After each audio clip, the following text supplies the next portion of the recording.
გამარჯობა, მე ლელა მებურიშვილი ვარ, მსახიობი და ტელეწამყვანი და ძალიან მიხარია, რომ დღეს სრულიად განსხვავებულ სივრცეში ვხვდებით ერთმანეთს YouTube-ზე.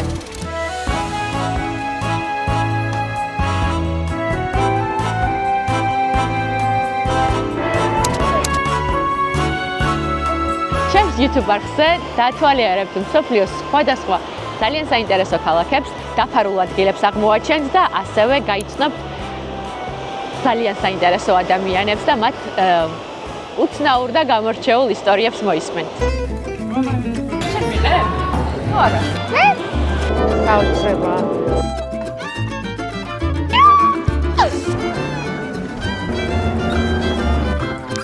მინდა რომ გაგაცნოთ საინტერესო ადამიანები, რომლებმაც ჩემ ცხოვრებაზე ძალიან დიდი გავლენა იქონიეს. მათმა შემოქმედებამ, მათმა ნაწარმოებმა, ან თუნდაც ერთმა სიტყვამ, რომელმაც რთულ დროს გამამხნევა და ძალიან დამეხმარა. მინდა რომ მათი ისტორიები თქვენამდე მოვიტანო და თუ საჭირო დროს გაგახსენდებათ და თქვენც ისე დაგეხმარებათ როგორც მე, მაშინ ჩემი მისიაც შესრულებული იქნება.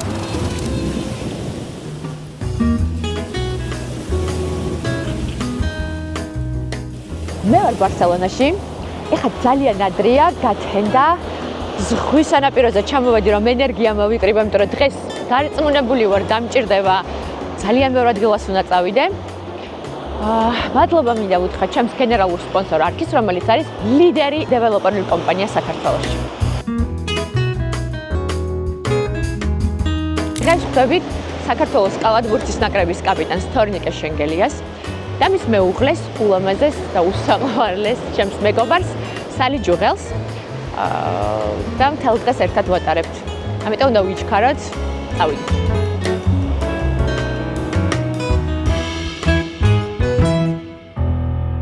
ესე იგი დღეს უნდა მქონოდა დასვენების დღე და იმდენ კიბეზე ამიყვანე და ჩამიყვანე.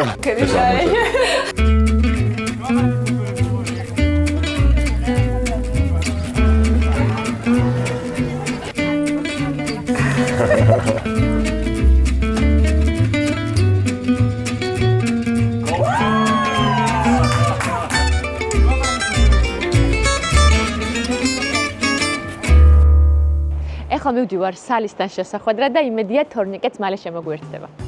სალ! აი მე როგორ მომენატრა?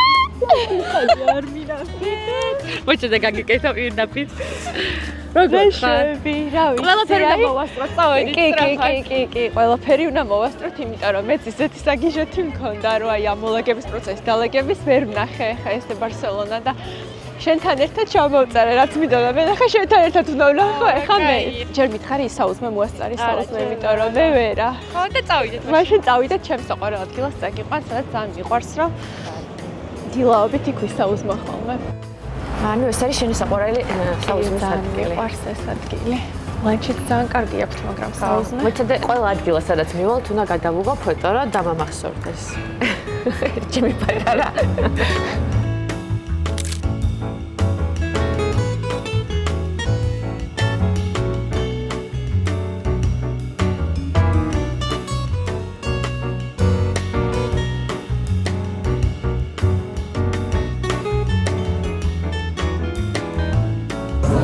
მომიყევი ხარ, როგორ იწყება შენი დილა. წარმომიდგენია სამ ბავშვთან ერთად. ნუ ჩემი დილა ძალიან ქაოტურად იწყება. რა თქმა უნდა, თავიდან ჯერ მე რომ ვიღვიძებ, ახალი სილოხე წნარი დრო მქონდეს, მაგრამ მე ბავშვებს ვაღვიძებ. რაც მარტივი არ არის, სახლიდან გასვლა არის ერთი დიდი ალიაკოთი. თან უნდა შევეცადოთ, რომ თორნიკე არ გავაგვიძოთ, ხოლმე ეს ყველაფერი ისე მოხერხდეს, მაგრამ აი ჯერ არ მქონია შემთხვევა, რომ ეგრე მოხერხებული იყოს. სალ, მითხარი, რა გაძლევს ძალას, როცა იდილით იხვიძებ და აი ეს ძალიან ბევრი საქმე გელოდება, აი ის განიედებ ძალას. Thank you. აუ, რა ლამაზია. და ძალიან გემრიელიც არის, რაც თავარია. ისევ და ისევ ბავშვები, იმიტომ რომ ძალიან ჭირდებათ ჩემი გვერდში დგომა და ну აი ამ ყველაფრის მე იმდენ სიყვარულს და ენერგიას მაძლევენ, აი ხო ესეთი გიჟები არიან და ვბივართ წინ და უკან ესეთი რეჟიმი აქვს და ესეთი დატვირთულები არიან, მაგრამ აი რო ჩაგეხუტებიან და სულ დედა მიყვარხარს რო გეტყვიან, აი უცებ თავიდან იმუხტები და აი ეს არის ჩემი მამოძრავებელი, რაც მაძლევს ძალას და ენერგიას და ყველაფერს. ჩვენი საუზმე.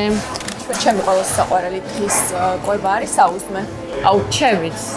ძალიან მიყვარს საუზმე და საუზმე მაძლევს ძალას და ესეთი საუზმე თუ გექნება ყოველდღიურად მესმის რატომ არის თერაპია შეცით. მაინტერესებს რომ მომიყვე შენი სამოდელო კარიერის შესახებ.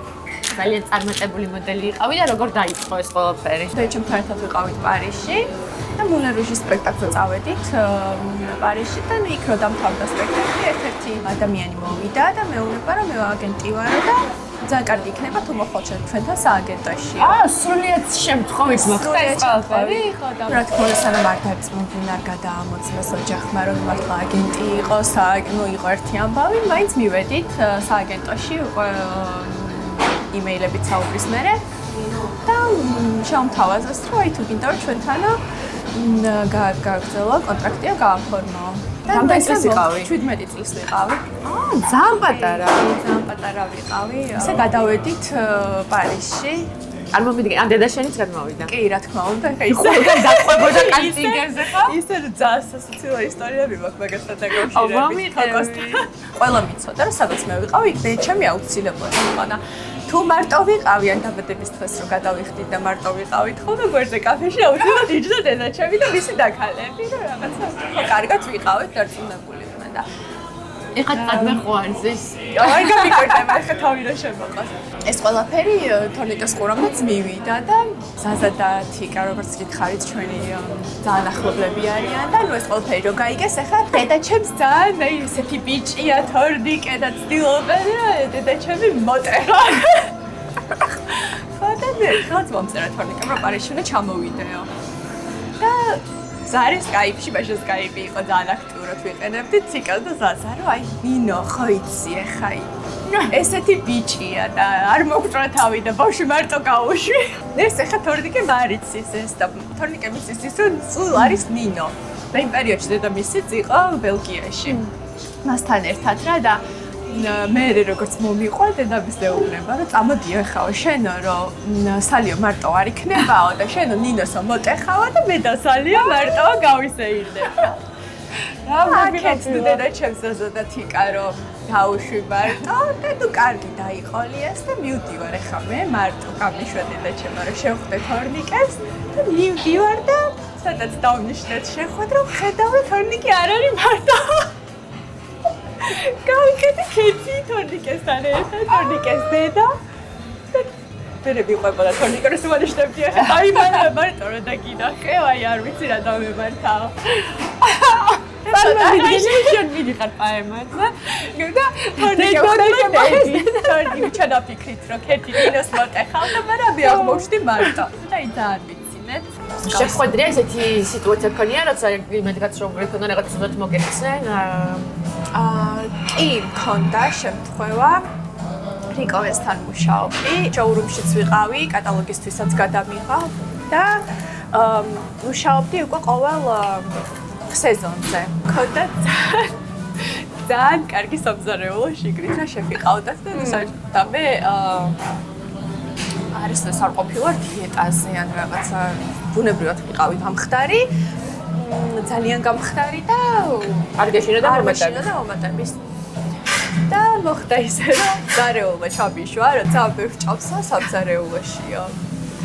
შემოდის ეს კასტინგ მენეჯერი ვიც არის და ეხლა უნდა გაგზავნოთო ყველაო რა. და გაგზავნეს და თეწო მქონდა 90. აჰა. ანუ 2 სანტიმეტრი მოვიბადა.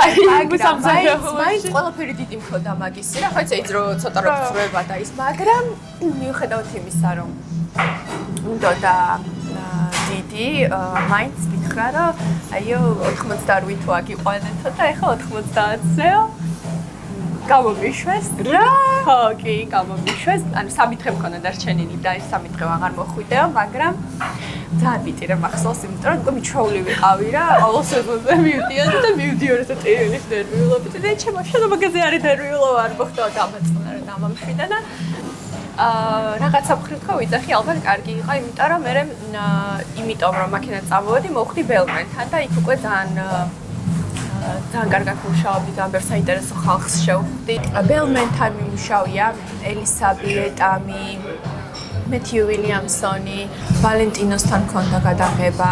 მითხარი ეხა შენი ახალი გატაცების შესახებ, რომელიც მე ძალიან მომწონს და მინდა რომ მირჩიო ხოლმე ყოველთვის. ნუტრიციოლოგიაში გადაეშვი, სერიოზულად სწავლობ, დიპლომით, ეხა რომ როგორც ვიცი, უნდა აიღო მაგისტრატურაც კიდე რომ გააკეთო, ანუ ეს ძალიან სერიოზულია, როცა სამი შვილი ყავს, ესეთი დაკავებული ხარ. სულ რაღაც საქმეებში ხარ და თან როგორც ვიცი, უკვე კონსულტაციებს უკეთებ ბევრ სპორტსმენს და შენ ახალი საქმე გაქვს. საიდან მოგივიდა ეს იდეა? ყოველთვის მინდოდა რომ ყოფილიყავი ექიმი. სულ მიყვარდა, სულ აქცევდი ყურადღებას, რომ რაღაცა ჯანსაღი ყვება, ცხოვრების წესი ვარჯიში, განსაკუთრებით ყვება. და გადავწყვიტე რომ მეთქე რატო არ შეიძლება რომ ეს საფუძვლიანად ვისწავლო. დავიწყე სწავლა და მივხვდი რომ ძალიან სიამოვნებს, ისე სიამოვნებს, რომ არ მეზარება ნუტრიციოლოგიიდან გადავწყვიტე რომ კონკრეტულად სპორტის ნუტრიციოლოგია და მესწავლა და ნუ რა თქმა უნდა ეხლა თან ყავს ხო ხდები ისეთი ადამიანები ვისაც შეიძლება რომ ეს ყველაფერი პრაქტიკაში გადმოვიტანო. მაინც ყველაფერი გვინდა არ გვინდა კვებაზე არის დამოკიდებული და ძალიან დიდი მნიშვნელობა აქვს. მადლობა რომ აქ მომიყვანე, ძალიან დიდ რეკომენდაციას გავუწევ. ხალხო, ძალიან გემრიელია და ჯანსაღია, აგერ განთქმული ნუტრიციოლოგი სრჩევით. ეხა მინდა რომ ბევრი დრო არ დავკარგოთ და სწრაფად ვისაუბროთ, რომ დღეს ძალიან ბევრგან მინდა რომ მომასწროთ, შენ გვინდა რომ გვირჩიო. ძალიან საინტერესო ადგილებში წაგიყვან და მოკლედ გამოყვებით.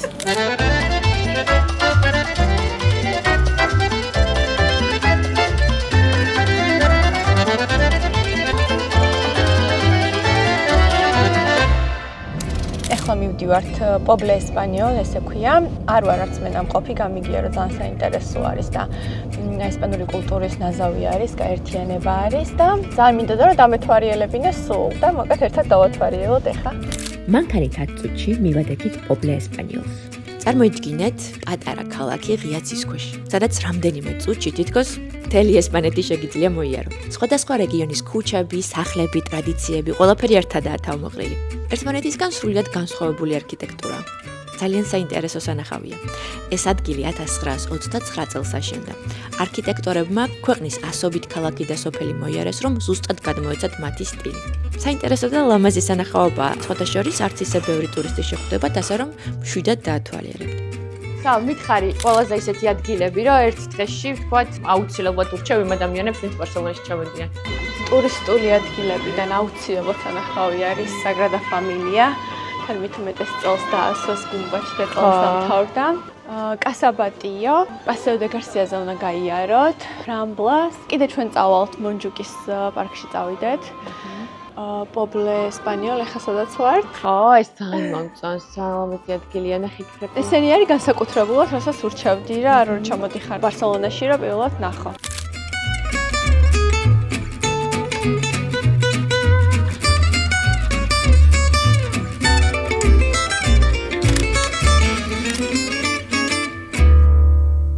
პობლე ესპანიოლთან სულ 10 წუთის ფეხის სავალზე აღმოაჩენთ მთისწვერში კატალონიის ნაციონალური ხელოვნების მუზეუმს. მის წინ კი საოცარი ხედია. რაც ყველაზე მთავარია, შადრევნებით სავსე მთის ამოსასვლელი, რომელსაც ჯადოსნურ შადრევნებს ეძახიან. ძალიან მომეწონა და აუცილებლად გირჩევთ რომ ნახოთ. სულ 10 წუთში დაათვალიერებთ და არასოდეს დაგავიწყდებათ. გული გიწუხდება, ღმერთო რა მაგარია. სალ, ყველაზე რთული რა არის, როცა ხარ სპორტსმენის ცოლი? ყველაზე რთული არის რეჟიმი, გრაფიკი, უნდა მოერგო მაქსიმალურად თორნიკეს რეჟიმზე ვართ მორდებული.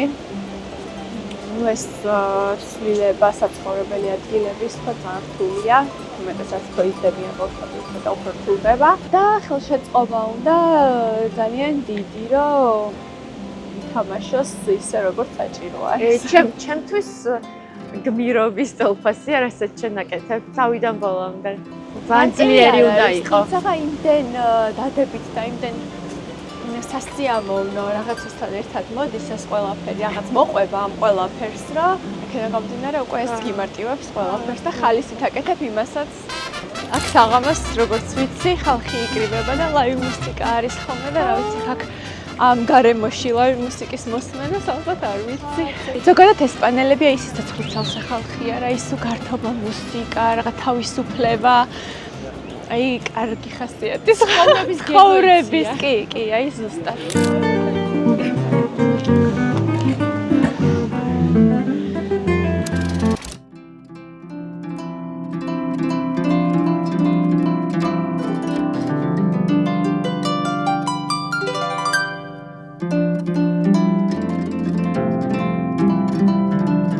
წარმოვიდგინეთ ქალაქი, სადაც მშენებლობა ერთი ულამაზესი შენობის დაიწყო 140 წლის წინ და სულ რამდენიმე კვირის წინ დასრულდა. ეხლა ჩვენ ვართ ბარსელონაში და ამ წუთას ვარ ულამაზესი La Sagrada Familias წინ და უნდა შევიდეთ შიგნით და დავათვალიეროთ. სალის რჩევით მაინც გადავწყვიტე წავსულიყავი Sagrada Familias ანახავად. ყოველთვის მხოლოდ გარეთ დავნახულობდი ხოლმე, გარეთ ძალიან ბევრი ტურისტია და სიმართლე გითხრათ, ცოტა მეზარებოდა რიგში ჩადგომა. ღმერთო ჩემო, კიდევ კარგი გადავწყვიტე შიგნით შევსულიყავი ამჯერად. იმდენი პატარა დეტალია, იმდენი პატარა ჯადოსნობა ერთად საოცარ ემოციას ქმნის. გამონჯებული ვარ, სიტყვებს ვერ პოულობ. წარმოუდგენელი, საოცარი ჯადოსნობა ტრიალებს შიგნით. საოცარი სილამაზის ადგილია. მესმის ტურისტულია, მაგრამ სიმართლე გითხრათ, რიგმა ძალიან სწრაფად გაიარა და არ ვიცი, ჩემ რჩევას თუ გაითვალისწინებთ, აუცილებლად უნდა შეხვიდეთ შიგნით.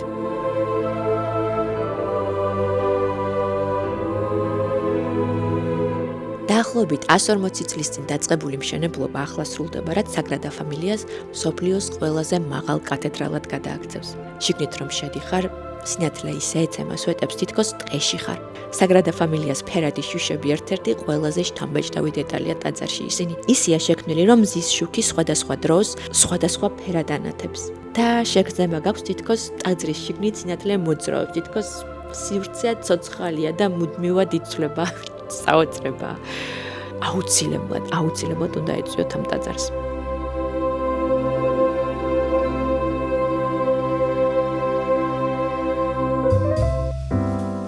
ყველაზე აქტიურ და ტურისტულ ქუჩად ითვლება La Rambla.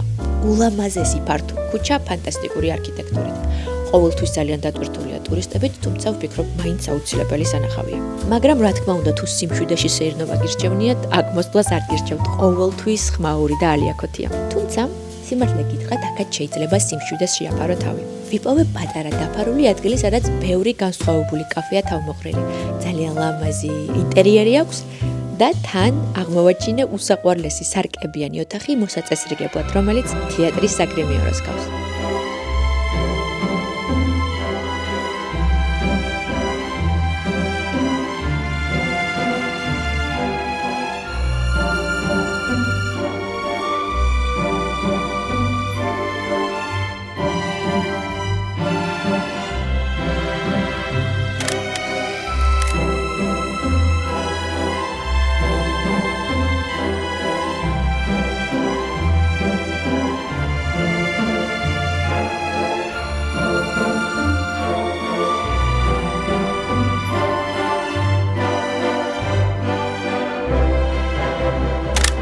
მოვედით გოთიკურ უბანში, ზარების ხმა ისმის კათედრალიდან.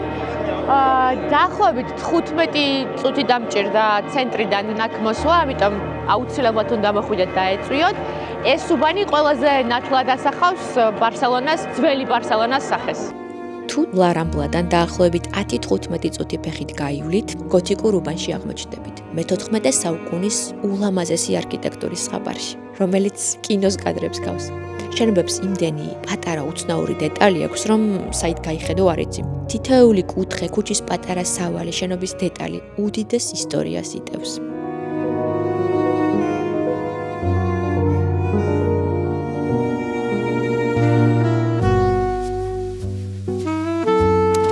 აი ხა მოვედით ისევ და ისევ გაუდის ულამაზეს შენობასთან, Casa Batiosთან, რომელიც ყველაფრისგან განსხვავებულია, რაც აქამდე ყოფილა ამ ქალაქში. ეს არის ხელოვნების ნიმუში. აქ შეიძლება მიხვდეთ, როგორ ერწყმის ხელოვნება ჩვეულებრივ საცხოვრებელ სახლს. დავით.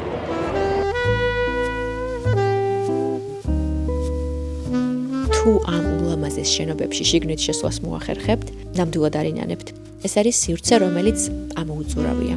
აქ ხვდები საცხოვრებელი შენობის და ხელოვნების იდეალურ შერწყმას. თუმცა თუ დროში შეზღუდული ხარ, მე არჩევანს საგრადა ფამილიაზე გავაკეთებდი. კასაბატიოს აივნები თითქოს თავის ქალებს გავს. ფასადი ტალღასავით გაყვება შენობას. კასამილაში კი სახურავზე ბუხრების სკულპტურებს გავს და როცა იქ დგახარ, გონია სხვა ეპოქაში ხარ.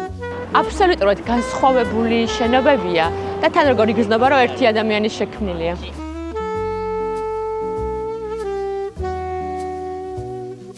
ძველ არქიტექტურას რო ვათვალიერებ, რა თქმა უნდა, ეს ძალიან მომწონს და მნიშვნელოვანია, მაგრამ ახალი ურბანი და ძველის ნაზავი ქმნის ჩემთვის ქალაქის სულს და გარემოს და ამიტომ აუცილებლად მინდა რომ მოვძებნოთ კარგი ახალი ურბანი. კი, აქ არის ერთი დიაგონალ მარეს ექვია, ახალი თანამედროვე შენობები არის და დიდი მომავალს წინასწარმეტყველებენ მაგ ქალაქში, რომ დიდი პროექტი არის ამომავლად, ბევრი პარკები იქნება, მოლები და თანამედროვე რეზიდენციალ ბილდინგები არის ძალიან კარგი და ეხა თოკოს რო შევხვდებით მუნჯოკის პარკის მერე წავიდეთ მან. საკა! მადლობა რომ გამონახეთ რა და მოხვედი. კარგი. არა, შესაძლოა. კი. აი, სალი მათვალიერებინებს ბარსელონას და წავიდეთ გავისწრინოთ. თორნიკე შენგელია, საქართველოს კალათბურთის ნაკრების კაპიტანი, რომლის კარიერამ NBA-დან ევროპული კალათბურთის უმაღლეს მწვერვალამდე მიაღწია. ის წლების განმავლობაში იყო ბასკონიას ერთ-ერთი მთავარი ლიდერი და გუნდთან ერთად ესპანეთის ჩემპიონიც გახდა. მოგვიანებით კი ბილტუს ბოლონიასთან ერთად იტალიის ჩემპიონობა და ფინალის საუკეთესო მოთამაშის ტიტულიც მოიპოვა. დღეს ბარსელონის საკალათბურთო გუნდის ერთპიროვნული ლიდერია, რომელიც რთულ მომენტებში ხშირად ცვლის თამაშის რიტმს და გუნდის ენერგიას. მოედნის მიღმა კი სამი ბიჭის მამა და მეუღლეა, ვისთვისაც პროფესიულ წარმატებასთან ერთად მნიშვნელოვანია ადამიანობა, მეგობრობა, თავმდაბლობა და ოჯახი. თუ ბარსელონაში პარკში გასეირნება გადაწყვიტეთ და კიდე ცოტა უფრო მშვიდ ადგილას მოხვდეთ, არა ძალიან ტურისტულ და აქტიურ, ძალიან კარგი არჩევანია მონჯუიკის მთა. ეს ადგილი ერთ-ერთი ყველაზე მშვიდი, მწვანე და ლამაზი სივრცეა ქალაქში. აქ შეგიძლიათ მშვიდად გაისეირნოთ ბაღებში, დაათვალიეროთ საინტერესო ისტორიული ადგილები და ამავდროულად დატკბეთ ბარსელონას ულამაზესი პანორამული ხედები. მოდი მივიყევით როგორ გაიცანს ერთმანეთი. ზაზოს ბავშვის ნათლობაზე საბასი. ფაჩულიას. მოკითხვა. ზაზარი ჩემი დაიდაშვილი. და რაღაცა ეს ხო მახსოვს რაღაც ეფექტური შემოსვლა ქონდა რა. მიფრო ჩემი ყურადღება და ხო ძალიან მომეწონა მართლა მომხიბლავად გამოიყურებოდა. ძალიან ლამაზად, როგორც ყოველთვის. იქიდან გამომდინარე თან დააგვიანა, თან ცოტა დრო მოგვიწექით, საუბარი არც მოგვიწია ხომ, და არაფერი არც გვისაუბრია. შემდეგ იყო რომ მაშინ Facebook-ი ქონდა, დავამატე Facebook-ზე. და ერთი გარკვეული პერიოდი მარტო მევიწერებოდი ხოლმე, ანუ ეს არ მწერდა ხოლმე. ხო და ნუ მე ნელა უკვე მაქედან მე მაშინ ბელგიაში თამაშობდი, სალი პარიზში მოღვაწეობდა და ვცდილობდი რომ ყოველთვის თავისუფალ დროს ჩავსულიყავი ხოლმე პარიზში, თან ახლოს იყო ჩემი ქალაქიდან და რაღაცა ისე ერთად გაგვეტარებინა დრო რა. მომიყევი რა შენ ქორწილზე გთხოვ, თორნიკე. შენი გადმოსახედიდან მაინტერესებს როგორი იყო ქორწილი, იმიტომ რომ სალის ვიცი სალის გადმოსახედი. რა სასაცილო ამბები, მე სულ არ მეცინე. არის ბაფთის ისტორია. მე მახსოვს ძალიან ვარჩევდით ამ ბაფთას და ნუ ჯვარი დავიწერეთ და მივედით უკვე რესტორანში, რომ გრანდიოზული შესვლა უნდა გქონოდა და უკვე ამას გამოეცვალა. კოსტუმი უნდა ჩაეცვა და ეს ბაფთა გაეკეთა მინა და დარჩა ბაფთა. ესე ჩავიკურზე გამხელა კაბით და მეთქი მე აღარ მოვდივარ ქორწილში სანა ბაფთის ბაფთა როგორ დაგჭა და მამამისი მცხეთიდან წავიდა მაშინ ვაშინგტონში ცხოვრობდნენ წავიდა აიღო ეს ბაფთა წამოვიდა ეს ხალხი ამდენი ხანი გველოდება რატო არ მოდის სიცე პატარძალი და ამ დროს სიცე პატარძალი ბაფთას ელოდება სიცისას ამან ძალიან კარგად გამიგო იმ მომენტში მგონია სხვა რაღაცა მქონდა თან ისე დაიწყო ყველაფერი რომ ამინდიც წვიმა წამოვიდა მე მზე გამოვიდა მე ქარი ამოვარდა მე მეჯვარეების სხვაგან წაიყვანა ლიმუზინმა და ჩვენი მცხეთაში ველოდებოდით და ისინი თბილისში მიყავდათ მე გადმოვიდა მივდივარ და ხედავ და დაგხვდნენ მეჯვარეები, იმით რომ გახმლებით რომ იქ უნდა გავიაროთ და არ არიან, სად არიან მეჯვარეები და ამდენი ხალხი გვიყურებს და თოკოსობენ. ეხა ვიტირე. ისე გავერთეთ მე რა ჩვენს ქორწილში უკვე რა რო შევედით დარბაზში მახსოვს აი ყველაფერი მოგვეშვა და ძალიან მართლა გავერთეთ ჩვენ ქორწილში რა ვიცი. კი, მაგრამ ბაბთას არ ვიხსნით ცოცხალ. ბაბთა ეკეთა ბოლომდე. ესე იგი დღეს უნდა მქონოდა დასვენების დღე და იმდენ კიბეზე ამიყვანე და ჩამიყვანე. არის ვენებ ჩემთან ერთად. კი, განტვირთვარი, დასვენება არა, მაგრამ განტვირთვარი. მითხარი ყველაზე რთული და ყველაზე დადებითი და უარყოფითი მხარე, როცა აი ამდენჯერ გიწევს ქვეყნის შეცვლა. იცი რა, გამოცდილების მხრივ ძალიან სიამოვნებს, იმიტომ რომ აი სხვადასხვა კულტურა, სხვადასხვა ხალხთან რო გიწევს ურთიერთობა, ადაპტირება მარტივად, მაგრამ სირთულეები არის უფრო და უფრო რთული ხდება ბავშვების მხრივ ისევ და ისევ, რაც უფრო იზრდებიან და რაც უფრო მერე მეგობრებს იძენენ, უფრო უჭირთ ხოლმე შეცვლა რა, ეგ არის სირთულე აი. რო შორდები იმ ხალხს, ვისთანაც იქ დაუახლოვდი, როგორც იქნა და უკვე როგორც სახლში ისე გრძნობ თავს და მოდიხარ და უკვე ახლიდან ეწყობი, ეგ არის სირთულე რა. თუმცა სულ ვეუბნები, რომ აი მეთქი ამდენ ადგილას ყავთ მეგობრები და აი რო გაიზრდებით. განსხვავდება ნაკრებთან თამაში და გუნდთან თამაში? შეგრძნების დონეზე, ხო? კი, განსხვავდება. რამდენადაც მიჭირს აღიარება, კი, განსხვავდება. რა სულ სხვა ემოციებით იწევს ნაკრებში თამაში. გახსენდება რომელიმე ესეთი თამაში, რომელიც კიდე ერთხელ ითამაშებდი, უბრალოდ გამარჯვების გამო არა, უბრალოდ ის შეგრძნება რა გინდა კიდე დაიბრუნა. ჩემთვის აი ყველა თამაში ნაკრებში თითქმის ერთი შეგრძნებებზე როცა ვსაუბრობთ რა, ერთი და იგივეა, იმიტომ რომ რაღაცა პასუხისგებლობაც არ მინდა დავარქვა, აი რაღაცნაირი შეგრძნება რა, ის წარმოიდგინე რომ იქ ხარ, სადაც მთელი ბავშვობა ოცნებობდი რომ გინდა რომ ყოფილიყავი რა. თან ეს კაპიტნის როლშიც ხარ, თან ლიდერის როლშიც ხარ, თან რაღაცა ის ქვეყანას წარადგენდა, თან თამაშებს იგებ, თან მსოფლიოზე გავედით, ევრობასკეტზე მე-6-ჯერ გავედით და ეს მიღწევებსაც რომ გადიხარ რაღაცა ისეთ საამაყო შეგრძნება არის რა, ჩემთვის პირადად ყოველთვის ვიზახდი რომ ჩემი პირველი საკალათბურთო ოცნება იყო ნაკრებში თამაში რა, ყველა სხვა რაღაცა NBA-ში თამაში მინდა, ევროლიგის ჩემთვის იყო ნაკრებში თამაში. აი შენი ბავშვობის ოცნება აგიხდა? კი, მადლობა. ეხლა რა არის შენი ოცნება? თუ ნაკრებზე ვსაუბრობთ, მინდა რომ ეს ერთხელ ხო გავედით მსოფლიოზე და მინდა რომ ხელმეორედაც გავიდოთ მსოფლიოზე რა და ალბათ დაუვიწყარი შეგრძნება იყო, ხო? კი. ყველაზე დიდ პასუხისმგებლობას ვისთან გრძნობ, როცა თამაშობ აი მაგ მომენტში? საკუთარ თავთან, კი. ანუ არ არსებობს არანაირი ზეწოლა ან გარე პასუხისმგებლობა იმაზე დიდი, ანუ რთულიც არის და თან მეხმარება ძალიან რა, იმიტომ რომ მაინც გინდა არ გინდა ბევრ რამეზე გიწევს ფიქრი რა, მაინც შენ ქვეყანას წარადგენ, მაინც თან ახალგაზრდები გიყურებენ, გინდა რომ ისე ვთქვათ უშეცდომოდ გამოიყურებოდე რა, რაც ადამიანებრივად და ისე ძალიან რთულია, ხო წარმოუდგენელია რა, მაგრამ ამავდროულად მაინც რაღაც ისეთი სურათი გაქვს შენი წარმოუდგენელი ბავშვობიდანვე, როგორი გინდა ყოფილიყავი ნაკრებშიც თამაშობდი და სულ რაღაცა იმ სურათს მისდევ ესე ვთქვათ რა და სანამ ორფეხზე ვდგავართ, ყოველთვის შეგვიძლია რომ წარმატებას მივაღწიო. კაპიტნის ყველაზე მთავარი თვისება რა არის? რა უნდა ქონდეს აუცილებლად კაპიტანს? ჩემი აზრით უნდა შეგეძლოს აი emotional intelligence ქვია რა. თითოეული მოთამაშისგან ასე ვთქვათ, უხეშად ვთქვათ, გამოწურო და მიიღო საუკეთესო გუნდი, იმიტომ რომ ხანდახან თვითონ მოთამაშეს შეიძლება არ შეეროდეს მისი თავი რამდენი შეუძლია გააკეთოს, მაგრამ შენ ხედავდე მის პოტენციალს და აუცილებლად უნდა შეუწყო ხელი და მიცე ძალაუფლება იმისა, რომ თავის თავში დაიჯეროს პირველ რიგში, რომ მას იმაზე მეტი შეუძლია, რომ შენს და გუნდს და საქართველოს დაეხმაროს, ვიდრე მას გონია რა და ყოველთვის ამაზე ვამახვილებ ხოლმე ყურადღებას, როცა ჩავდივარ გუნდში პირველი დღიდან, რომ ვინ როგორ გზნობს თავს, ვინ რაზე არის დათრგუნული, ვინ რაზე არის აჟიტირებული რაღაცა, რომ ეს ბალანსი დავიცვა და შემდეგ თუ ვინმეს რამე თავდაჯერებულაკლია ის შევმატო, თუ ვინმეს რამე აწუხებს იქ დავეხმარო და ასე ვთქვათ დახმარება გაუწიებულოს. ყველაზე ძალიან რაც უნდა გახასიათებდეს ჩემი აზრით არის ის, რომ რისი მოთხოვნაც არ უნდა გინდოდეს შენი მოთამაშეებისგან, პირველ რიგში შენ უნდა გააკეთო. ეს სანამ სხვას მოთხოვ რა. და ხშირ შემთხვევაში მოთხოვნაც აღარ გჭირდება უკვე. იმიტომ რომ როცა ხედავენ ბიჭები, რომ შენ ესეთ რაღაც საკეთებ, უკვე ავტომატურად მოყვებიან ხოლმე.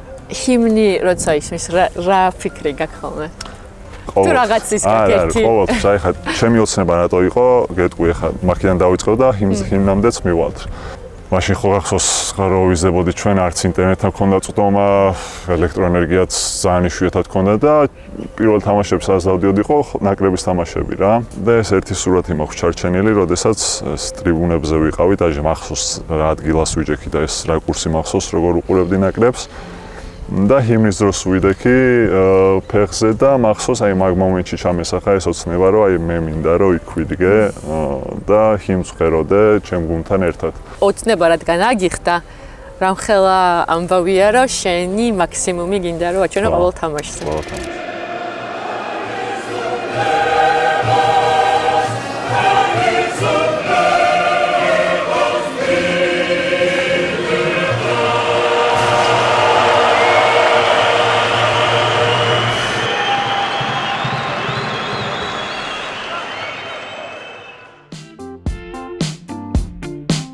როგორც ყველა ქალაქი, ასევე ბარსელონაც მხოლოდ ძველი არქიტექტურა არ არის. თუ ქალაქის სული გინდათ შეირთოთ, უნდა ნახოთ ძველის და ახლის სინთეზი. სწორედ ეს ქმნის ქალაქის ნამდვილ გარემოს და სულს. ამიტომ გადავწყვიტე ბარსელონას ახალი უბანიც დამეთვალიერებინა.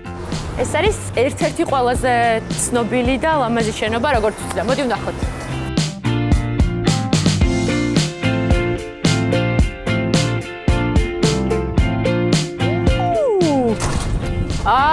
რა მაგარია.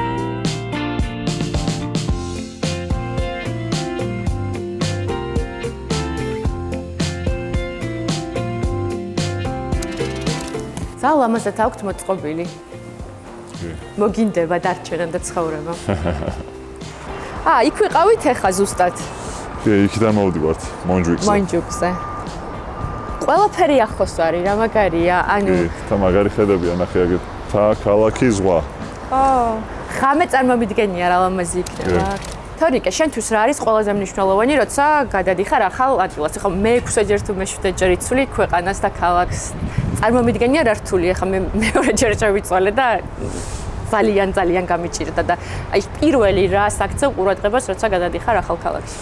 ხო, თავიდან უფრო რთულია, მე უკვე ეჩვევი, ხო. ნუ ეხა უკვე სხვა რაღაცებს ვაქცევ ყურადღებას ვიდრე თავიდან რომ გადავდიოდი, იმიტომ რომ ეხა ოჯახი მყავს, 3 შვილი და პირველი საცხოვრებელ უბანში ასაცვეძებ, ეს არის უსაფრთხოება და რომ იყოს ახლოს ის სკოლა, სადაც მივყვათ ჩვენ შვილებს. ამავდროულად თუ ჩემი სათამაშო და სავარჯიშო დარბაზიც იქვე ახლოს იქნება, ხო, მე უკვე მეორე ხარისხოვანი ვარ, ხო, ან ბავშვებზე აწყობილი. ისე სიმართლე გითხრა, ქალაქში ეს არქიტექტურა ძალიან მნიშვნელოვანია ჩემთვის, გასტრონომია ძალიან მნიშვნელოვანია, მაგრამ ალბათ ყველაზე მნიშვნელოვანი მაინც ხალხია, რა, იმიტომ რომ ყოველდღურად მაინც ხალხთან გიწევს ურთიერთობა და ძალიან თბილი ხალხია, სიმართლე გითხრა, ეს კატალონიელები. ძალიან კომფორტულად გვაგზავნებენ თავს არა მარტო მე, არამედ ჩემს ოჯახსაც. საცხოვრებელს როცა ირჩევ, ანუ ეხლა თქვი რომ მნიშვნელოვანია არქიტექტურა, ძველი ისტორია, როგორ ირჩევ? მაგალითად მე ძალიან მიყვარს ძველი არქიტექტურა, მაგრამ საცხოვრებლად მაინც არ არის. არქიტექტურა და ეს ყველაფერი მაინც დასათვალიერებლად, ხო, რაღაც ეს ტურისტის ამპლუაში, მაგრამ საცხოვრებლად რა თქმა უნდა ახალი რეზიდენციები უმნიშვნელოვანესია, იმიტომ რომ არა მარტო რაღაც ახლისგან გექმნება კომფორტი, არამედ იმ სერვისებისგან, რაც დეველოპერულ კომპანიებს მოყვება. ხო. მოდი შევიდეთ, დავათვალიეროთ.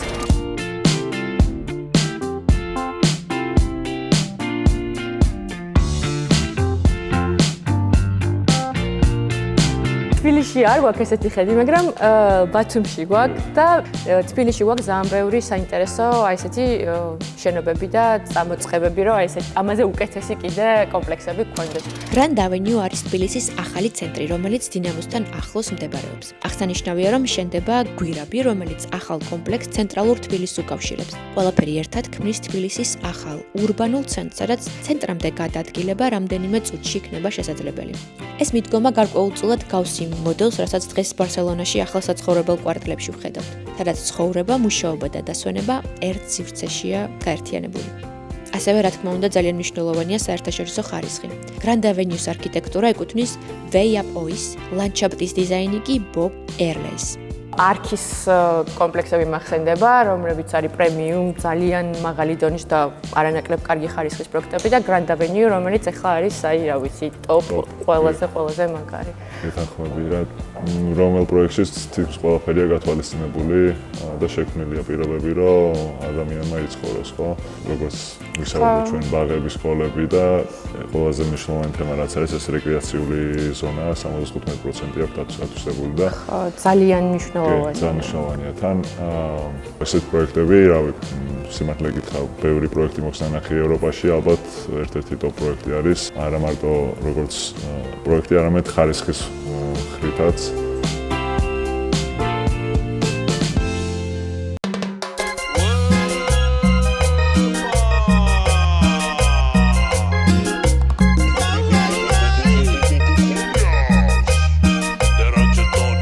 აუცილებლად უნდა გამოიწეროთ ჩემი YouTube არხი, იმიტომ რომ წინ ბევრი სიურპრიზი და საჩუქარი გელოდებათ. ასევე გეტყვით, რომ ჩემი არხის გენერალური სპონსორია არქი, ლიდერი დეველოპერული კომპანია საქართველოში.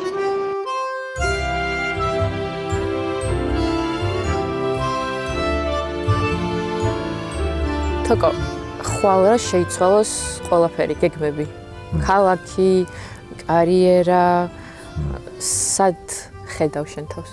ალბათ 24 საათიანი მამა ვიქნებოდი რა, იმიტომ რომ ყველაზე რაც მაკლია ეგ არის.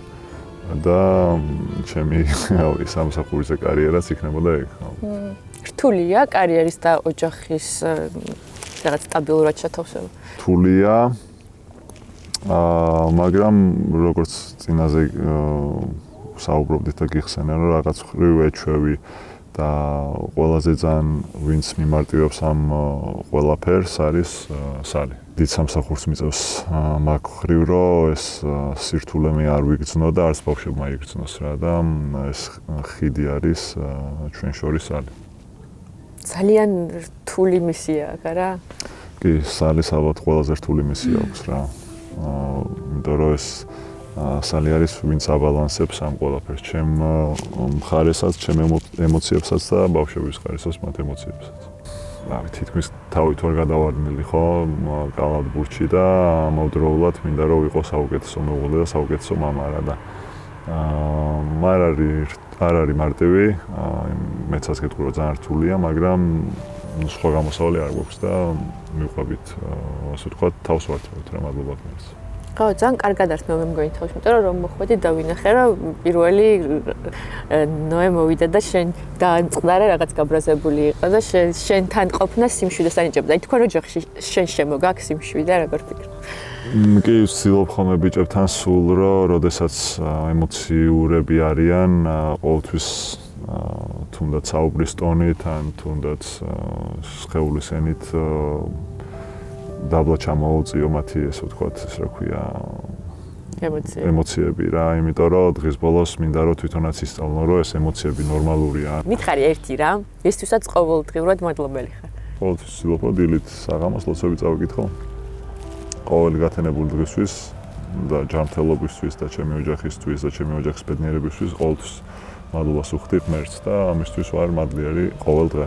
როგორ ფიქრობ, შენ ცხოვრებაში ყველაზე დიდი გაკვეთილი ვინ მოგცა? დიდი გაკვეთილები ყოველთვის რაც ესე მახსოვს და ბევრი რამ ვისწავლე, ისე რომ მე არ გადამხდენოდა ესე პირადად, იყო ყოველთვის ჩემი მშობლებისგან რა. ამას მე თვითონ ვაფიქსირებდი თუ თვითონ მათი მონაყოლიდან თუ ერთად გადავხდომია რამე. ყოველთვის ჩემი მშობლები იყვნენ ის რაც მარიდებდნენ რომ იგივე შეცდომანი, იგივე რაღაც რთული გზა არ გამევლოდა, ამერიდებინა თავიდან ბევრი უარყოფითი რამ. რის გეშინია?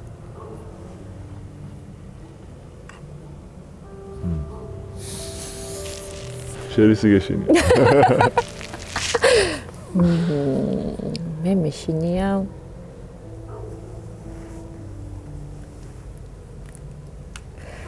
მე მეშინია ისეთი რაღაცების, რისი თქმისაც მეშინია. მაშინ კაი პასუხია. და მეც აღარ შეგიკითხე. მარტივი არ არის შიშზე ლაპარაკი რა. იმიტომ რომ რაღაცა ძალიან თითქოს ღრმად გადაფარული და არ გინდა არასდროს იმაზე იფიქრო, ის გეშინია რა. ყველაზე ძალიან მეშინია საყვარელ ადამიანებთან რაღაც შეცდომის დაშვების და დაკარგვის, თქვათ, ტრაგედიის მეშინია, მაგრამ არის რაღაცები, რაც აი მათ გაშინებს. შეცდომის დაშვებისაც მეშინია ხოლმე. ხო, ისე არის, მე რაღაც ეგეთი ზუსტად ეგეთი შეგრძნება მქონდა ოღონდ ღმერთთან რა. აი რაღაც ღმერთის დაკარგვის რამე ისეთ შეცდომის დაშვების. თორე ადამიანთან არ მაქვს ეგ, იცი, ეს ადამიანი ანუ თუ ისე ახლოს არის ჩემთან, ან ისე ახლოს ვართ ერთად, რომ რაღაც შეცდომა ვერ ვაპატიეთ ერთმანეთს, მაშინ თუ დავკარგეთ ერთმანეთი, ხო. ესე იგი არც თავიდანვე ყოფილა ისე ურთიერთობა, როგორც მე წარმომედგინა და ერთ-ერთ შიში ეგ მაქვს მაგას ვიტყოდი რა. ხო. რა წარმოიდგინა რა გინდა რომ შენ შვილიშვილებს რომ უყვებიან შენზე, რა გინდა რომ იყოს ის, რასაც აი ყველაზე მთავარი რას ეტყვიან. ყველაფერი მინდა უთხრან, როგორიც ვიყავი, რაც არ ეხება კალათბურთს და ჩემ პროფესიას, ან მოედნის მიღმა რა. როგორი მეგობარი ვიყავი, როგორი მამა ვიყავი, როგორი ძმა ვიყავი, როგორი შვილი ვიყავი, ეს ყველაფერი კალათბურთის გარდა. მადლობა, ძალიან დიდი რომ მომეცი საშუალება რომ შენთან ერთად ყოფილიყავი მთელი დღე, მართლა ძალიან ბევრს ნიშნავს ეგ ჩემთვის და ვიცი რომ ძალიან რთული იყო ამ დროის გამონახვა. არანაირად არის ორთული, იმიტომ რომ ძალიან გამიხარდა მართლა რომ ჩამოხვედი, სალიმ რომ მითხრა რომ ჩამოდიოდა ეს რაღაც საკეთებ, ძალიან გამიხარდა მოგესალმები პირველ რიგში და ეს როგორ გადავდოთ, შენახვა ძალიან გამიხარდა და იმედია შემდეგში მაგარია. ოჯახები ჩავხდება. კი.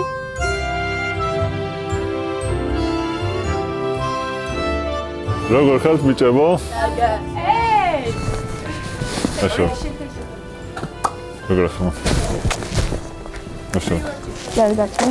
კარგად. გააქვთ კიდე ცოტა ენერგია? ვითამაშოთ კალათბურთი? კი, გინდა. Samo.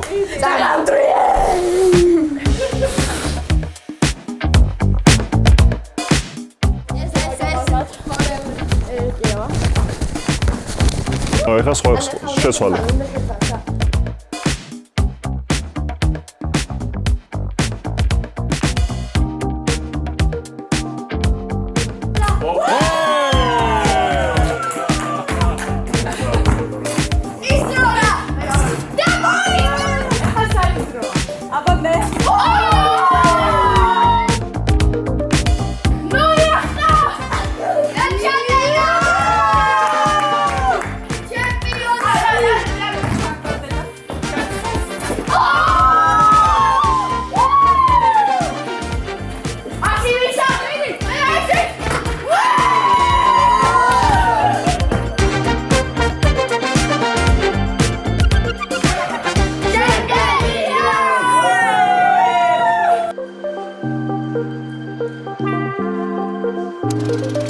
ესე ხედავ მე? კოკო. რას ფიქრობ? სიმაღლის შიში გაქვს? სიმაღლის შიში თუ გაქვს?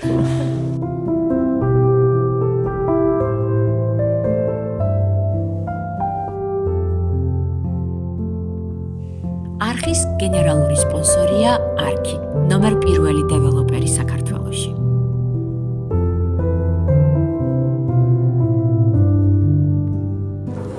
იდეალური დღე როგორი წარმოგიდგენია? დილით არ ვიღვიძებ ალბათ ესე 11-მდე. მე ყველა ერთად საუზმობთ. მე გავდივართ პლიაჟზე. მე მოვდივართ სახლში თამაშობთ რაღაცას ბავშვებთან ერთად და ღამე გვაქვს ეს უყურებთ ნექსტ. ხო, ღამე თავად. დასაწყისს უყურებთ ერთად. ეს კინოში იძინებს სულ.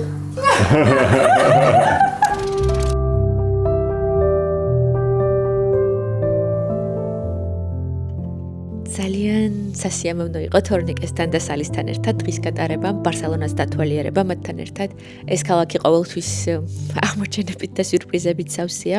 გამეხარდა რომ მომეცა საშუალება თქვენთვის გამეზიარებინა და თქვენთან ერთად დამეთვალიერებინა ეს ქალაქი. მომწერეთ, რომელი ქალაქის ნახვა გაგეხარდებათ და ვისი გაცნობა ჩემს YouTube არხზე. არ დაგავიწყდეთ, რომ უნდა გამოიწეროთ ჩვენი გვერდი, აუცილებლად გვიყუროთ, გვიგულშემატკივროთ და დაელოდოთ ბევრ საინტერესო სიურპრიზ და საჩუქრებს. დროებით.